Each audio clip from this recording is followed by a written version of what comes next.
दोस्तों, आप सबके पसंदीदा नॉलेज चैनल इंग्लिश आसानी से में आपका एक बार फिर से स्वागत है। कुछ समय पहले हमने टाइप्स ऑफ सब्जेक्ट पढ़ा था। सब्जेक्ट क्या होता है, आपको बहुत शुरू में बताया था कि कोई भी वाक्य हम देखें, उस वाक्य में कहीं ना कहीं कोई काम हो रहा होता है। हम चाहे किसी से सवाल पूछते हैं, चाहे हम जवाब देते हैं, चाहे हम कोई सीधा सीधा सेंटेंस ही लिखते हैं, बिल्कुल सिंपल सेंटेंस भी लिखते हैं, तो कहीं ना कहीं कोई काम हो रहा होता है उसमें, है ना। जैसे मोहन इज ईटिंग, बहुत सिंपल सेंटेंस है। मोहन इज स्लीपिंग, ठीक है। या और आप थोड़ा सा वो करें, Mohan is reading his book. आप कोई भी बात बोलेंगे तो आप देखेंगे कि उसमें कहीं ना कहीं कोई काम हो रहा है। तो काम, उसको हम वर्ब बोलते हैं, क्रिया बोलते हैं। उस काम को करने वाला भी कोई होगा, जो उस काम को करता है उसको हम सब्जेक्ट बोलते हैं, कर्ता बोलते हैं। तो अभी तक तो हम आपको ये वाक्य बनाने के नियमों में ये पढ़ाते आ रहे थे कि कर्ता कहाँ होता है, क्रिया कहाँ होती है, सहायक क्रिया कहाँ होती है। लेकिन आज हम कर्ता के बारे में जानते हैं। कर्ता भी कई प्रकार के होते हैं। यहाँ हम देखेंगे कि कर्ता 3 प्रकार के होते हैं। जैसे एक वाक्य हम लेते हैं, मोहन ने कार को धकेलने की कोशिश की। Mohan tried to push the car. यहाँ काम क्या हो रहा है, पुश, धकेलने का। कौन कर रहा है, मोहन कर रहा है। तो सब्जेक्ट कौन हुआ, मोहन हुआ। लेकिन यहां सिर्फ मोहन है, एक सब्जेक्ट है, सिंपल सब्जेक्ट है, वो कार को धकेलने की कोशिश कर रहा है।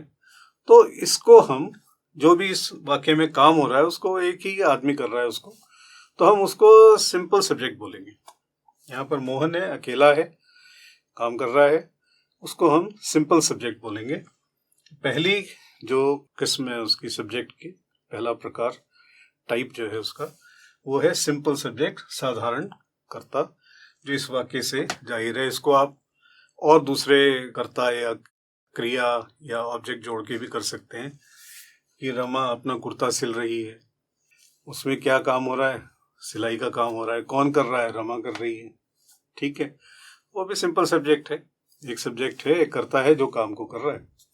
सिंपल हो गया। अब कंफ्यूजन कहाँ होता है, उन्हें कहा जी मोहित और जय ने वीडियो रिकॉर्ड किया। अब यहाँ क्या हुआ, ये तो 2 हो गए भाई। मोहित एंड जय रिकॉर्डेड द वीडियो। अब ये 2 सब्जेक्ट हो गए, ठीक है। अब यहाँ कंफ्यूजन हो गया, इसमें कर्ता कौन है। लेकिन आप देखें, नियम वही है। क्या नियम है, काम क्या हो रहा है यहाँ पर, रिकॉर्ड करने का। वीडियो ऑब्जेक्ट, वीडियो को रिकॉर्ड करने का काम हो रहा है यहाँ पर। काम कौन कर रहा है, दोनों कर रहे हैं, मोहित भी कर रहा है, जय भी कर रहा है, दोनों मिलके उस काम को कर रहे हैं। तो ये दोनों ही सब्जेक्ट हुए, दोनों कर रहे हैं ना उस काम को। कौन कर रहा है रिकॉर्डिंग के काम को, मोहित और जय, तो दोनों सब्जेक्ट हुए। पर यहां पर ये सिंपल सब्जेक्ट नहीं कहलाएगा, क्योंकि अकेला आदमी नहीं है, 2 आदमी है। तो इसको हम ऐसी स्थिति में जहां 2 लोग या 2 से ज्यादा लोग, नहीं 2 ही हो, 2 से ज्यादा भी हो सकते, वो एक ही काम को कर रहे हो, तो हम उसको कंपाउंड सब्जेक्ट या संयुक्त कर्ता बोलते हैं। संयुक्त, कंपाउंड या जॉइंट, एक साथ जो मिलके काम करते हैं, तो उसको हम कंपाउंड सब्जेक्ट बोलते हैं। हिंदी में संयुक्त कर्ता बोलते हैं अगर एक से अधिक लोग किसी एक काम को कर रहे होते हैं। तो उसमें कभी ऐसा वाक्य बनाना हो, घबराने की कोई ज़रूरत नहीं है। आप कर्ता जितने भी हो, 1 हो, 2 हो, 5 हो, पहले उनका नाम लिख दें। इसने मोहित, संजू, जय एंड प्रदीप ने वीडियो रिकॉर्ड किया। तो मोहित, जय, संजू, प्रदीप, ये सब कर्ता की जगह ही आएंगे और ये कंपाउंड सब्जेक्ट कहलाएंगे। इसमें किसी भी तरीके से कंफ्यूज होने की कोई ज़रूरत नहीं है। सिंपल सब्जेक्ट एक है, एक से ज़्यादा है, कंपाउंड सब्जेक्ट है। अब एक तरह का वाक्य और आता है, क्लास 6 और क्लास 9, ये हिंदी में लिखे गए हैं, क्लास 9, कंफ्यूज मत होइएगा। क्लास 6 और क्लास 9 प्रथम आई। Class 6 and class 9 stood first. अब क्लास क्या होती है? क्लास एक आदमी तो होता नहीं, 20-25 स्टूडेंट होते हैं, तो हम उसको क्लास बोलते हैं। और यहाँ तो दो क्लास है, एक ये भी है एक ये भी है, तो बड़ी मुसीबत है भाई। एक में इतने बच्चे तो दो में कितने बच्चे, और हम बोल रहे हैं सब्जेक्ट कैसे चुनेंगे इसमें।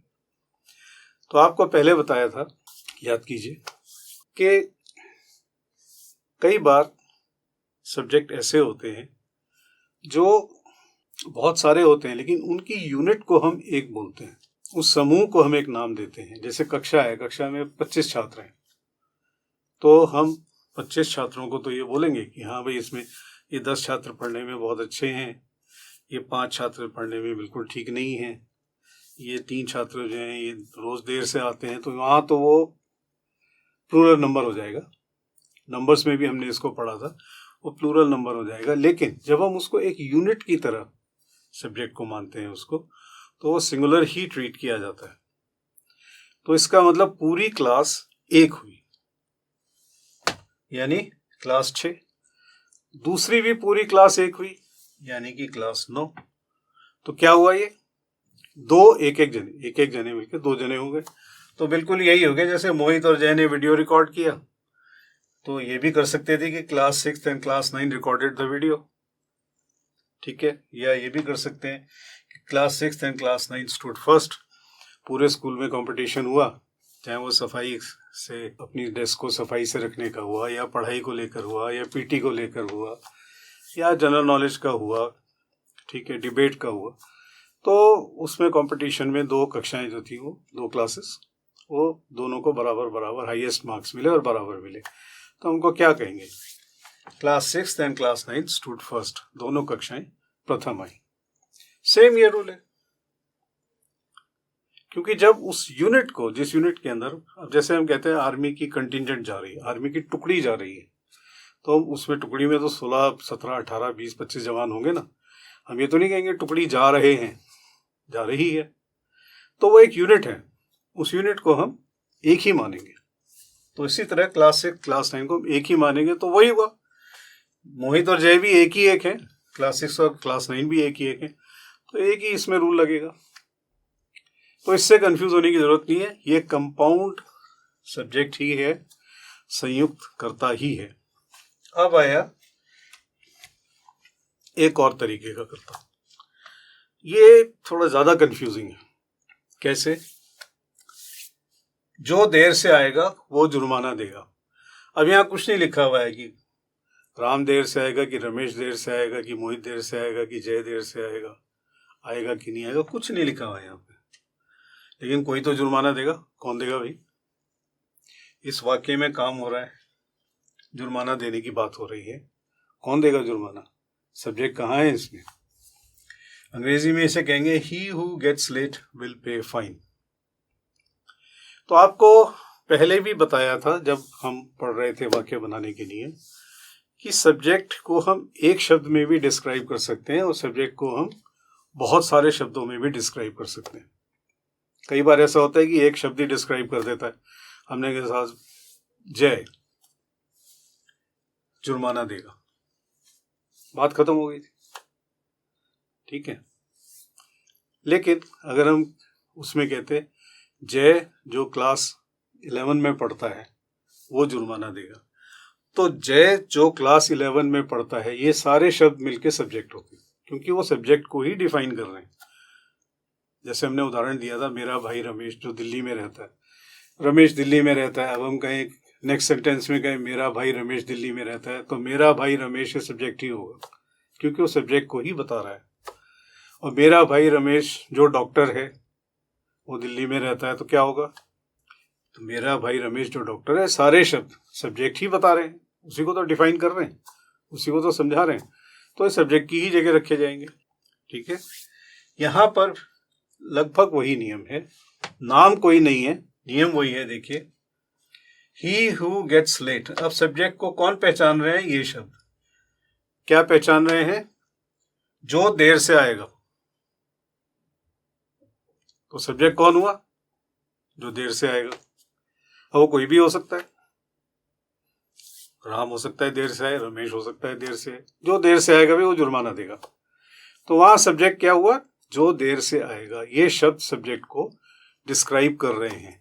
ऐसी स्थिति में हम सब्जेक्ट को बोलते हैं नाउन फ्रेजेस, वाक्यांश, संज्ञा सूचक वाक्यांश, वाक्य का ऐसा हिस्सा जो सब्जेक्ट के बारे में बता रहा हो।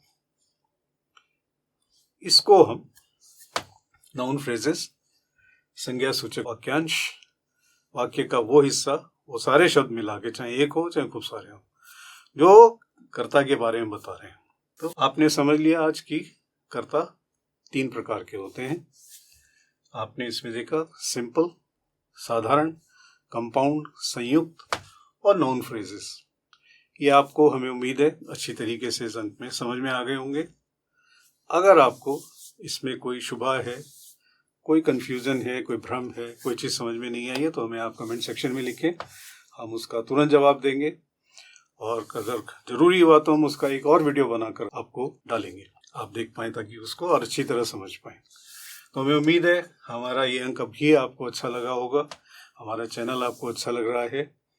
तो आप इसको लाइक कीजिए, चैनल को सब्सक्राइब कीजिए, बेल आइकन को दबाइए और अपने मित्रों, परिचितों और परिजनों के साथ इसको शेयर कीजिए। और हर उस आदमी के साथ जिसको अंग्रेज़ी सीखने की इच्छा है या उसको अंग्रेज़ी सीखने की ज़रूरत है, उसके साथ शेयर कीजिए। अगले अंक में आपसे फिर मुलाकात होगी, तब तक के लिए विदा।